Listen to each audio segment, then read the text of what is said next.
E aí, pessoal, hoje eu vim aqui falar um pouquinho sobre esta peça de teatro aqui chamada Roda Viva do Chico Buarque de Holanda. Na verdade, a estreia do Chico Buarque de Holanda na literatura, com uma peça que ele escreveu em 67. Em 68 ela já vai nos palcos sob a direção lá do José Celso Martinez Correia, aí todo mundo sabe, deu destruição de cenário, espancaram os atores, deu tumulto por causa da censura. E em 68 ela sai nesse formato aqui, de livro, pela editora Sabiá, e aliás é um livro muito raro hoje em dia, já não tem mais para vender, é uma raridade, quem tem vende por muito caro, tá? E aí o Chico Buarque, até hoje, ele considera essa peça aqui, ele só tinha 23 anos, uma peça fraca.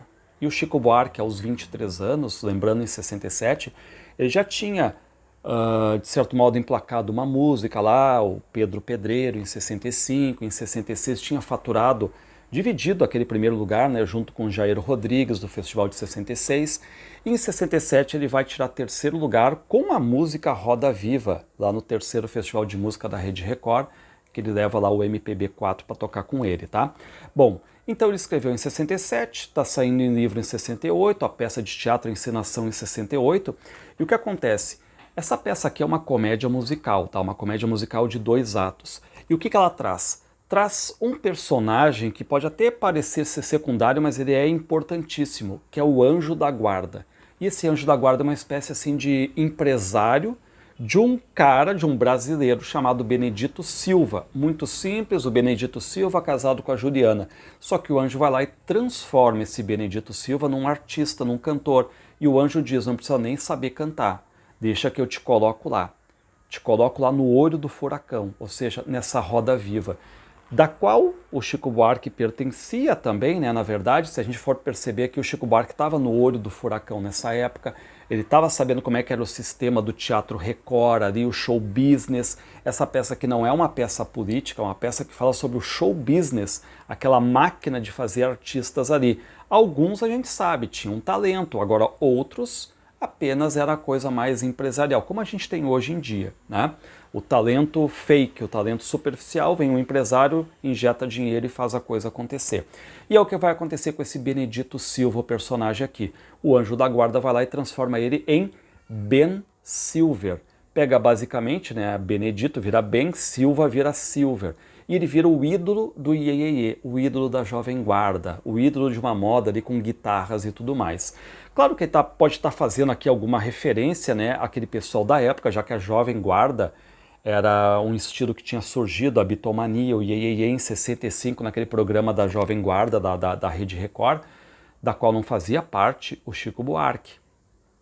E alguns até chegaram a dizer, de repente isso aqui é uma peça que representa o Roberto Carlos, ou uma peça que representa o Ronivon, mas o Chico sempre negou, isso não tem nada a ver, né? É apenas aquele personagem ali que, enfim, na mão do empresário vai de um lado para outro, essa é a verdade, né? E o Ben Silver, ele acaba então se dando bem, tendo um conjunto de fãs, aparece também o Capeta ali, que é uma espécie de imprensa que, para colocar o Ben Silva por cima, né, o Ben Silva por cima da carne seca, precisa de dinheiro, precisa de propina. Então ela está todo momento ali colocando notícias, só que essas notícias vão se pagar. Se não pagar, eu falo a realidade e desmancho aquela coisa toda do empresário. E o empresário é o anjo que diz, né, eu quero 20% de tudo e fatura até com a tua morte. Ou seja, quase como se fosse um pacto ali, né, feito que eu te coloco lá em cima, mas tu tá sempre, né, dependente de mim, eu sempre vou te ficar sugando, tá? E dessa sugação, alguma parte vai pro diabo, pro capeta, no caso, né, fazer a coisa acontecer por meio da imprensa, tá? Só que aí o Ben Silver começa a beber, já sai as notícias de que ele é alcoólatra, aí vem a notícia de que ele é casado, aí aquela coisa toda, né, que tem que pagar pro capeta, negar que ele é casado, negar que ele bebe, já tem que, né, colocar, dividir o dinheiro dele para instituições e tudo mais para conseguir salvar o nome. Só que chega uma hora que o Ben Silver vai à falência, não tem mais o que fazer. Só que aí o empresário, o anjo da guarda, pensa, bom, vamos mudar totalmente o estilo. A partir de agora vai fazer uma linha mais engajada, vai ser um artista tipicamente brasileiro. Para isso ele até cita o Geraldo Vandré, o próprio Chico Buarque cita ele mesmo, a Maria Bethânia, né, dentro daquele estilo de música brasileira, de linha engajada. E aí não é mais Benedito Silva, nem Ben Silver, mas vira Benedito Lampião, o artista brasileiro. E aí ele vem. Só que qual é o detalhe? Consegue de novo arrematar um grupo de fãs, só que aí ele acaba aceitando tocar, fazer uma turnê nos Estados Unidos. E aí o pessoal, o público acha que ele está vendido, na verdade, por dinheiro Yankee e tudo mais. E de novo, vai mal. E aí o que pensa o anjo da guarda? Chega no Benedito Lampião agora e diz, ó, só tem uma coisa, tu fracassou como Ben Silver, tu fracassou como Benedito Lampião, então faz o seguinte, comete o suicídio, te mata para sair por cima.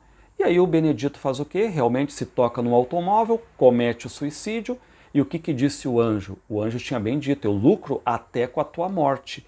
E aí ele vai transformar o quê? A Juliana, que era a esposa dele, na Juju, digamos assim, a viúva do rei. E aí aparece a Juju agora vindo com uma roupa hippie, talvez trazendo um pouco dessa contracultura, mais próxima assim talvez da Tropicália. Então o Chico Buarque, de certo modo, pegando aquelas tendências dos anos 60 ali e colocando, tá?